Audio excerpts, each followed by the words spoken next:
예로부터 농사꾼을 셋으로 구분을 했습니다. 하농, 중농, 상농입니다. 하농은 게을러서 논밭을 잡초로 무성하게 하는 농사꾼입니다. 그래서 열매를 얻지 못합니다. 중농은 부지런한 농사꾼입니다. 잡초를 잘 제거하여 열매를 많이 거두게 하는 농사꾼입니다. 상농은 곡식을 심어 기르기 전에 토양을 잘 가꾸는 농사꾼입니다. 농한기에는 거름을 주거나 좋은 흙을 농가밭에 넣어서 땅을 기름지게 하는 농사꾼입니다. 사람이 살아가는 인생에도 세 종류의 인생의 농사꾼이 있는 것 같습니다. 상농의 인생은 어떤 사람이겠습니까? 삶의 뿌리가 무엇인지를 제대로 알고 살아가는 사람입니다. 믿음으로 사는 저와 여러분들은 삶의 뿌리가 무엇인지를 제대로 아는 상농의 인생을 살아가야 합니다. 그 사람은 어떤 사람입니까? 가룟 유다는 지식인이었습니다. 신분도 다른 제자에 비해서 양반에 속한 사람이었습니다. 그러나 그는 삶의 뿌리를 잃어버렸습니다. 주님을 제대로 알고 믿지 못했습니다. 그의 인생의 중심은 물질이었고 자기의 이상을 따라가는 사람이었습니다. 어쩌면 그는 인생에 필요 없는 잡초를 무성하게 키운 하농의 인생의 길을 걸어갔습니다. 그러나 베드로는 어떠합니까? 배움이 많지 않았다는 게 일반적인 생각입니다. 그러나 그는 인생의 뿌리를 붙들고 있었습니다. 주님을 하나님의 아들로 그리스도로 알고 믿었습니다. 그 결과가 어떻게 되어졌습니까? 유다는 멸망의 길을 걸어갔고 베드로는 바울과 함께 초대교회의 기독교의 근간을 세운 하나님의 쓰임을 받았습니다. 나는 어떤 인생의 길을 걸어가고 있습니까? 믿음으로 사는 나의 인생의 뿌리는 무엇입니까? 하나님이 삶의 주인이셔야 됩니다.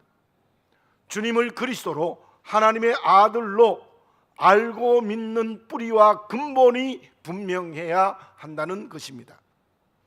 그렇다면 그 하나님은 나에게 어떤 분으로 알고 믿어야 되는 것입니까? 요한일서 4장 16절에 이러한 말씀이 있습니다. 하나님이 우리를 사랑하시는 사랑을 알고 믿었나니 하나님은 사랑이시라. 여러분들 저를 한번 따라서 해볼까요? 하나님은 사랑이시라. 예. 하나님을 제대로 알고 믿고 인격적으로 체험해야 될 가장 중요한 것은 하나님은 나를 사랑하시는 분이라는 겁니다. 우리를 사랑하시는 분이십니다. 교회를 사랑하시는 주인이십니다. 누가 삶의 본질을 알고 살아가는 인생의 상농이 될 수 있습니까? 하나님의 사랑을 제대로 알고 믿어야 됩니다. 전인격적으로 체험되어져야 됩니다. 오늘 주신 말씀에서 인생의 상농사꾼을 만날 수 있습니다. 노아입니다. 그는 하나님의 사랑을 알고 믿고 체험한 삶의 근본과 뿌리가 제대로 된 사람입니다. 그래서 세상을 구원하는 하나님의 쓰임을 받게 되어진 것입니다.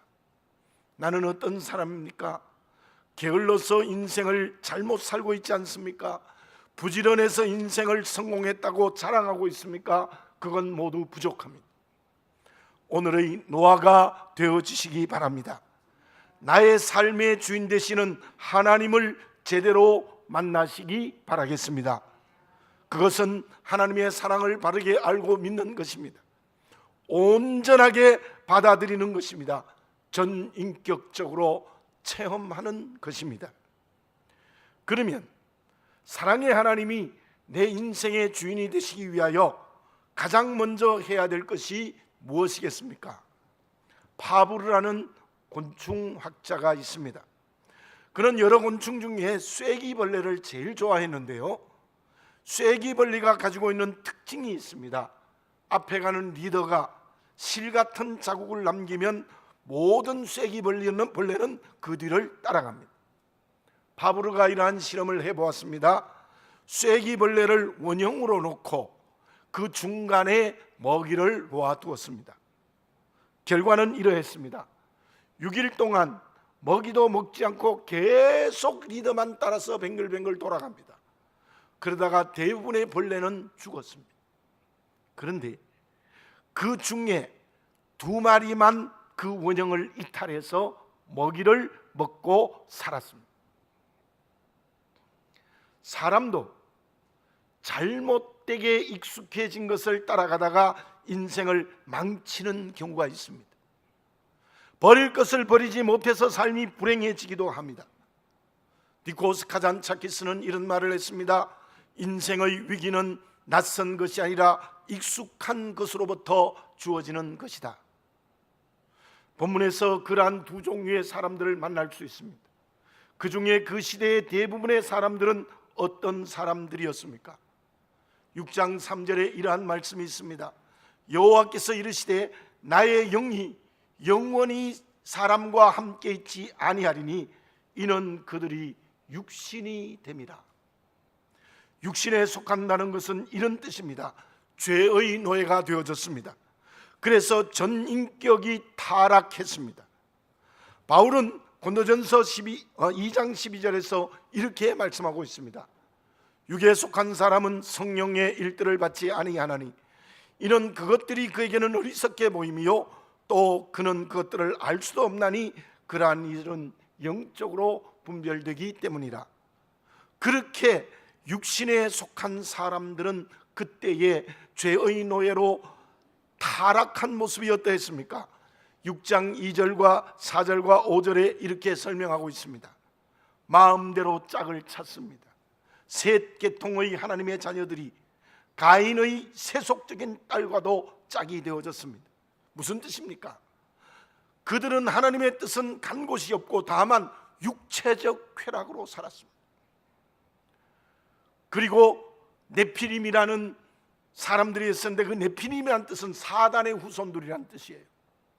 용사라는 말은 무법자, 침략자, 회방꾼이라는 의미가 있습니다. 다시 말씀드리면 힘 있는 자들이 이기는 폭력이 난무하는 시대였습니다. 그리고 마음으로 생각하는 모든 계획이 언제나 악했습니다.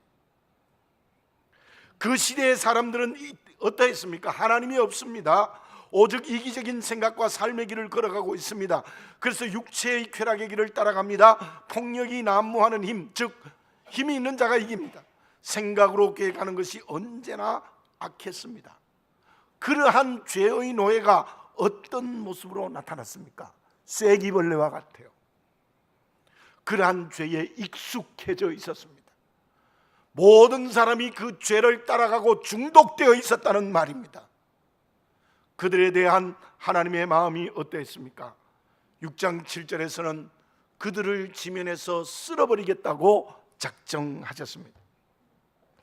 여기에서 우리가 분명히 알아야 할 것이 있습니다. 하나님의 사랑은 가장 먼저 하나님의 공의와 함께 있다는 것입니다. 하나님의 공의가 없는 사랑은 하나님의 사랑이 아닙니다. 하나님의 사랑의 가장 먼저 기본의 출발은 하나님의 의와 함께 하고 있다는 것입니다.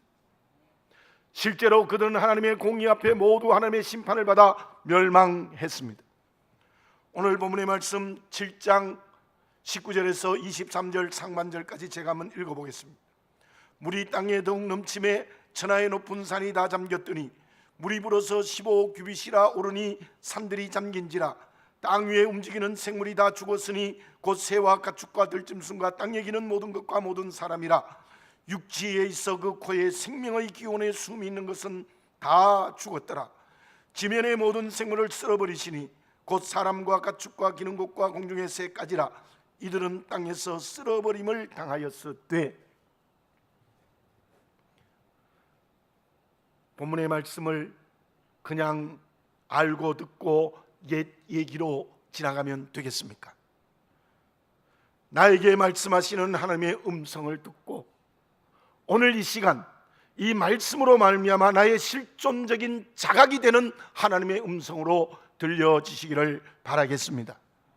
나를 향한 하나님의 지금의 사랑도 가장 먼저 하나님의 공의가 있음을 알아야 합니다. 나의 인격과 삶에 노아 시대의 사람들과 같은 죄가 없습니까? 주어진 건강과 물질로 쾌락의 길을 걸어가고 있지 않습니까? 지식과 지혜의 힘으로 잘못된 용사, 즉 폭력을 사용하고 있지 않습니까? 생각으로 계획하는 것이 악하지 않습니까? 그것들이 쐐기벌레처럼 익숙해져 있고 중독되어 살아가는 인생이 아닙니까? 그 모든 것들이 오늘 이 시간 하나님의 사랑 앞에 서시기를 바라겠습니다. 하나님의 사랑 앞에 선다는 것은 하나님의 공의 앞에 서는 것입니다. 그것들이 오늘 성령으로 물에 수장되어야 합니다. 다시 말씀드리면 그 모든 잘못되고 익숙되고 중독된 죄가 죽어야 합니다. 바울은 고린도전서 15장 31절에서 이렇게 고백하고 있습니다. 형제들아, 내가 그리스도 예수 우리 주 안에서 가진 바 너희에 대한 나의 자랑을 두고 단언하노니 나는 날마다 죽노라. 이 말씀도 따라해 봅시다. 나는 날마다 죽노라. 아멘입니다.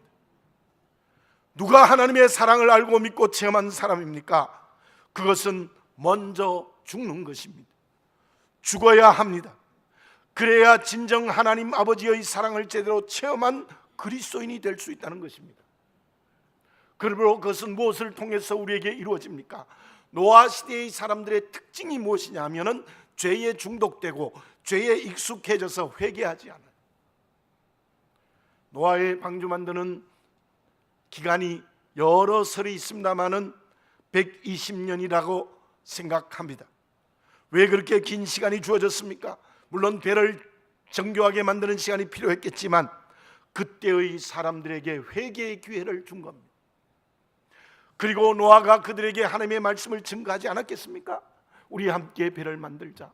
세상이 멸망한다. 그러나 그들은 회개하지 않았습니다. 내가 습관적인 죄에 익숙해져 있는 모습이 있다면 정말 오늘 성령으로 죽어지는 역사, 물에 수장되는 역사가 일어나야 됩니다. 그것은 무엇을 통해서 이루어집니까? 회개를 통하여 이루어질 줄 믿습니다. 다윗의 회개가 그를 새롭게 하는 하나님의 사랑이었습니다. 그 이유가 무엇입니까? 살인과 간음의 죄가 하나님의 공의 앞에 섰기 때문입니다. 그로 인하여 하나님의 아버지의 사랑에 거하는 쓰임받는 그릇이 되어졌습니다. 그런데 욥기를 읽어보면 신기한 면이 있습니다. 욥은 죄를 진 것이 없는 것 같은데 그는 42장 6절에서 이렇게 고백하고 있습니다. 그러므로 내가 스스로 거두어드리고 티끌과 재 가운데 회개하나이다. 욥이 마지막에 여호와 하나님 앞에서 티끌과 죄 가운데 회개하나이다. 무슨 말입니까? 하나님, 내가 너무 말로 내가 하나님 앞에 의롭다고 자랑했습니다. 말하지 않아야 될 말을 했다는 교만의 죄를 그는 고백한 것입니다. 하나님은 그 욥의 기도를 받으셨습니다. 용서하시고 더 큰 축복을 받았다는 건 너무나 잘 아시지요. 그래서 욥은 하나님의 진정한 의미의 사랑의 팔에 안겼습니다. 고운 시인이 쓴 순간의 꽃이라는 시에 이런 시귀가 있습니다. 노를 젓다가 노를 놓쳐버렸다. 비로소 넓은 물이 돌아볼 수 있게 되었다. 그런 시가 있습니다. 인생의 노가 잘못된 노라면 놓아야 하나님의 사랑이 보이는 겁니다. 그 노를 붙들고 있으면 하나님의 사랑이 보이지 않는다는 겁니다. 하나님 아버지는 우리의 사랑이십니다. 그것이 성령으로 믿고 체험되어지시는 저와 여러분들이 되어져야 될 줄로 믿습니다. 그것의 가장 중요한 먼저는 하나님의 공의 앞에 서서 그 죄가 죽어야 됩니다. 온전히 회개하여 죄가 물에 수장되는 체험을 해야 된다는 것입니다. 그때 저와 여러분들은 하나님의 사랑의 팔에 안기는 자녀된 살아있는 그리스도인이 될 수 있을 줄로 믿습니다. 그러면 하나님 아버지의 공의 앞에서 죄가 죽고 하나님의 사랑의 팔에 안긴다는 것은 무엇입니까? 하나님 아버지의 사랑으로 사는 것이 무엇입니까? 우리가 잘 아는 대로 노자는 상선약수라는 유명한 말을 했습니다. 그 말의 의미가 무엇인가 하면은 최고의 선은 물과 같다는 것입니다. 물이 흐르는 것은 기계로나 사람의 재간으로 이루어지는 것이 아니라 저절로 흐르는 것인데 그것이 최고의 선이라고 설명했습니다. 영어권에도 이러한 말이 있습니다. 진리는 단순하고 깨끗하다. 영어 단어로 simple, clear 이런 단어를 씁니다. 정말 진리는 단순하고 깨끗하다, 복잡하게 얽혀있지 않다, 그리고 맑다는 것입니다. 저는 개인적으로 독서를 하면서 이런 생각이 들 때가 있어요.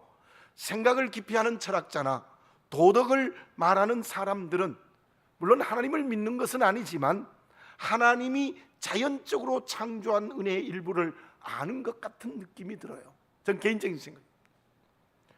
물이 흐르는 것은 하나님의 창조의 섭리입니다. 이 세상에 온갖 것에 하나님의 손길이 있습니다. 사람의 설명하지 못하는 것에도 하나님의 섭리가 있습니다. 하물며 믿음으로 사는 저와 여러분들은 어떠해야 되겠습니까?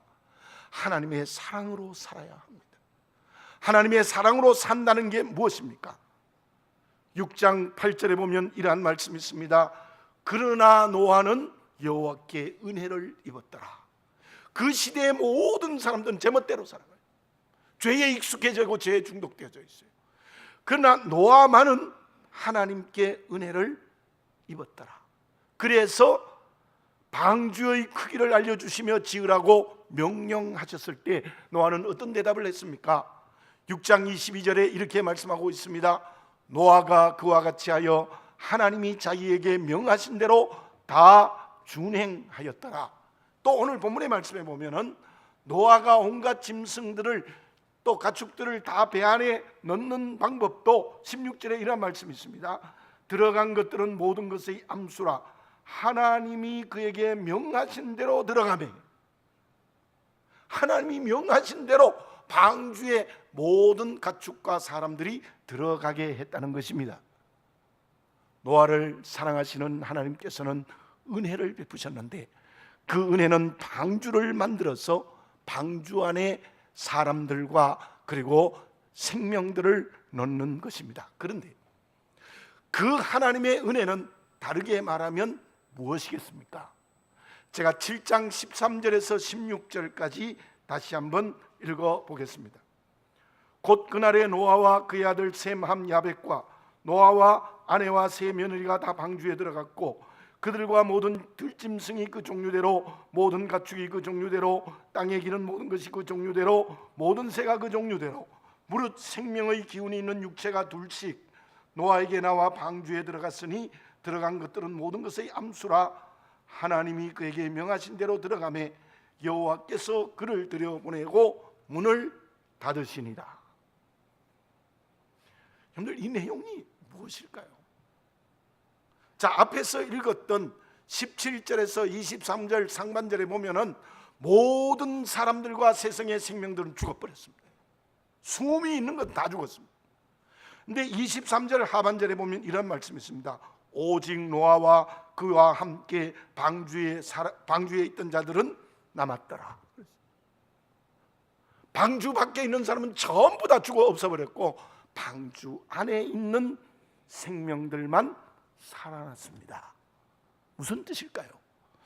사랑의 하나님께서 노아에게 은혜를 베푸신 그 은혜는 생명의 역사입니다. 살리는 역사라는 말입니다.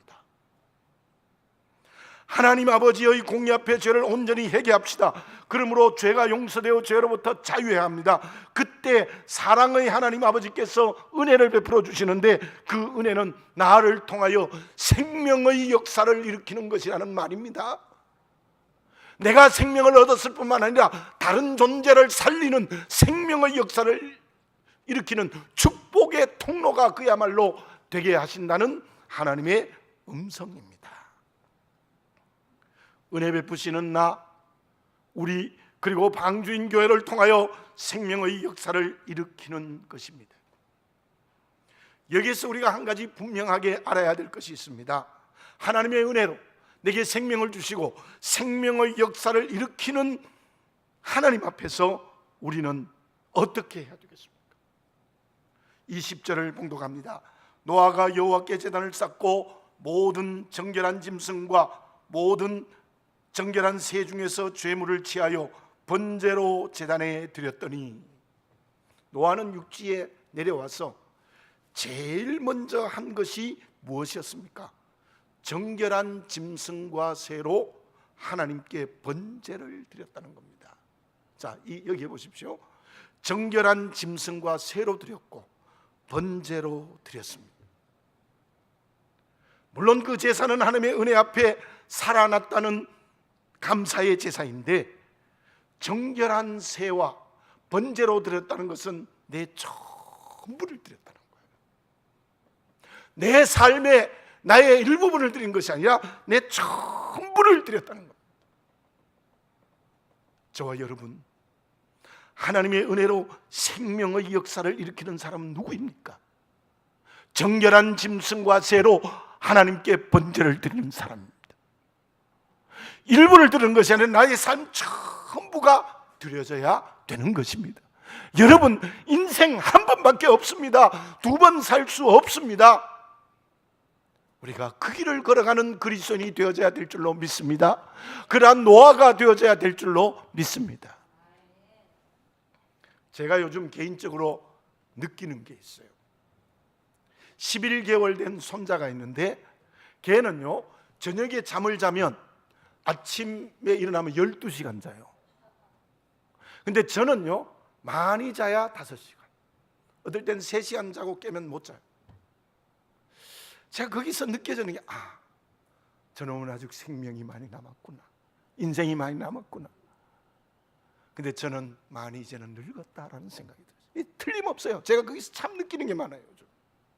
이건 뭐 분명해요. 잠이 자꾸 없어진다는 말은 인생이 이제 점점 더 죽음으로 가까이 오고 있다는 거예요. 저도 잠이 많았습니다. 뭐 10시간 자고도 엄마가 깨우면 안 깼죠. 근데 이제는 깨고 나면, 어제는 그래도 비교적 잤어요. 11시 반쯤 자서 5시에 눈이 떠서 꽤 많이 잤잖아요. 근데 눈이 번쩍 뜨이지 못 자요. 여러분들, 인생 저 문제뿐이겠습니까? 인생이 끝나는 날이 있습니다. 바로 저와 여러분들, 남은 인생 이 노아와 같이 사는, 하나님의 사랑 앞에 사는 그리스도인이 되어져야 될 줄로 믿습니다. 사무엘과 엘리 제사장을 비교해 봅시다. 사무엘이 어려서 엘리 제사장과 함께 성전에서 살았습니다.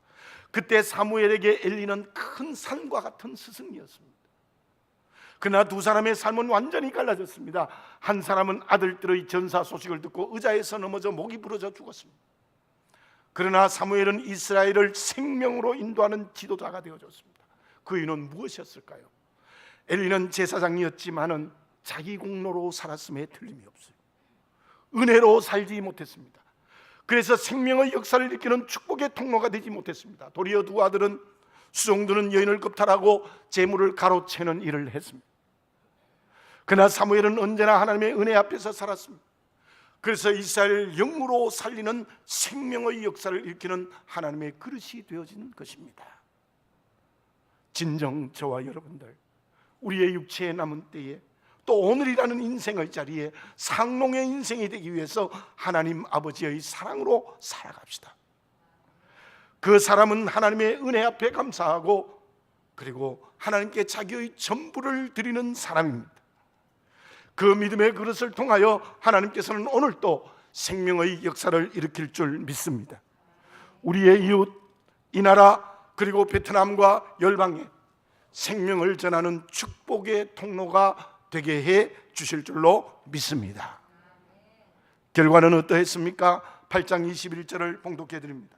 여호와께서 그 향기를 받으시고 그 중심에 이르시되, 내가 다시는 사람으로 말미암아 땅을 저주하지 아니하리니 이는 사람의 마음이 계획하는 바가 어려서부터 악함이라. 내가 전에 행한 것 같이 모든 생명을 다시 멸하지 아니하리니. 노아의 제사를 받으시고 다시는 이 땅을 멸망하지 않겠다, 저주하지 않겠다 약속하십니다. 그리고 22절에 이러한 말씀이 있습니다. 땅이 있을 동안에는 심음과 거둠과 추위와 더위와 여름과 겨울과 낮과 밤이 쉬지 아니하리라. 이 말씀은 여러 가지로 해석할 수 있지만 바로 하나님께서는 창조의 때와 같이 홍수 이후에 이 세상을 회복해 주시겠다는 약속.